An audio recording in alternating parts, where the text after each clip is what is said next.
Новый год уже на пороге, а в самую волшебную ночь каждая девушка и каждая женщина мечтает быть самой-самой. Тут важно учесть все модные тенденции и, конечно же, символу Нового года угодить. Год кролика – это новый сезон, это более мягкий переход к новым экспериментам, к новым вещам, к новому этапу жизни. И это такой смелый год. С помощью перьев мы это сможем сделать. Покровитель года кролик 2 раза в год меняет шубку, а значит и модные тенденции ему не чужды. Пушистый зверь ценит комфортные, стильные и дорогие наряды. Отдельное внимание нужно уделить цветовой гамме. Это яркий красный, это черный, это про мягкость, когда говорим, это перья, это интересные ткани, то есть это и шелк, это и твид.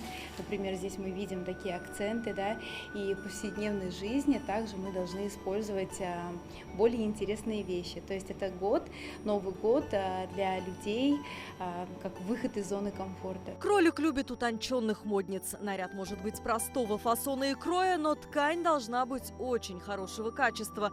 Атлас, шелк, бархат, дорогое кружево, платье-футляр или пышные рукава. И сердце пушистого символа Нового года растает.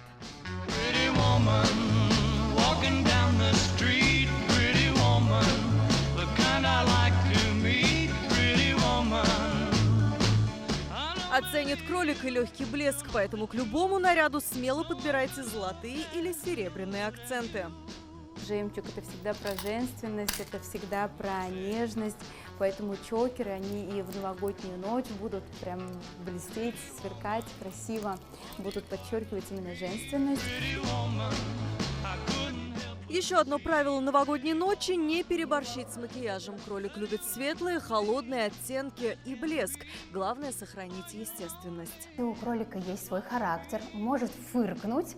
Поэтому на макияже тоже делаем акценты. На глазах можно сияшки какие-нибудь, стрелочки сделать.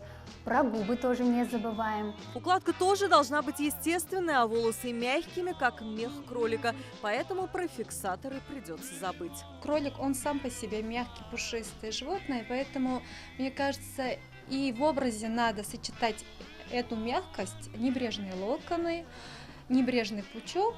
Ногти – пространство для фантазии. Кролик оценит блестящий акцент или рисунок. В тренде синий, голубой и черные цвета. Знатоки восточного гороскопа предупреждают, ни в коем случае нельзя встречать 2023 в одежде из меха и кожи. Алия Хайрудинова, Вадим Илларионов, ТНВ, Казань.